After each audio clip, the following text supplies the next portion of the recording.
berrikuntza handiena herrira ekarri dugula mendi lasterketa, pixkat herriare gidotzeko eta pentsatuz jende gehiago animatuko dela eta herriari esan duten bezala ambiente pixkat jartzeko eta beste ekitaldi bat eta hori da berrikuntza importantena hori da.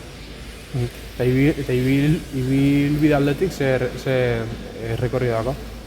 Gero dilok komentatuko dizuet zehatzago, baina plazan bertatik hasi eta elmugare hemen izango da. Orduan Murumendi aldera dijo, han buelta eman eta berriro plaza udaletxea eta hemen bukatuko da. Eta azken urtetako etenan ostean, horten gogotxu ez? Bai, esan duten bezala, COVID garaia pasa da, ja normaltasun osoz, partaidetza oso ondo dijo, izen ematea oso ondo dijo, kronoak.comen izena eman daiteke, eta bai, esan duten bezala, erdira ekarri eta pixkat ambiente gehiago hemen jartzeko, zati, larraitzen oso ondo, baina pixkat hotza gelditzen zen, guretzako bintzet, eta aldaketa honekin asmatzen dugu. Inguruan edo aldo zatizti zein informazioak guten duzu? Esan duen bezala kronoak.comen izen emateak iteko, ostirala arteko denbora badago, ingoz 120 korrikalarik eman dute izena.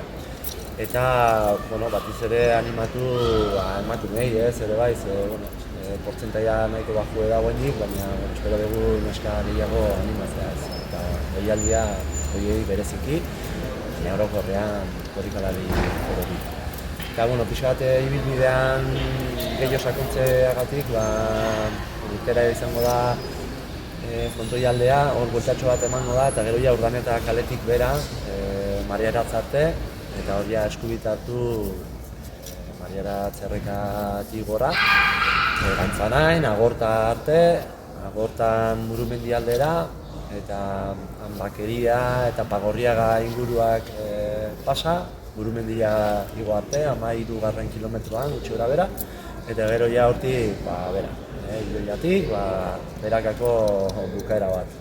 Espero dugu nahiko azkarra izatea, bi ordutik bera, nik esango nuke ordu bat eta 45 inguru ordu ibiliko ala lehenengo lasterkaria, ikusiko da, gero, igandean ze gertatzen den, baina, Garinen irabazitzona korrikalariak adibidez, parte hartuko du, orduan, beste korrikalari batzuk ere naia desentekoa izen ematea jain dute eta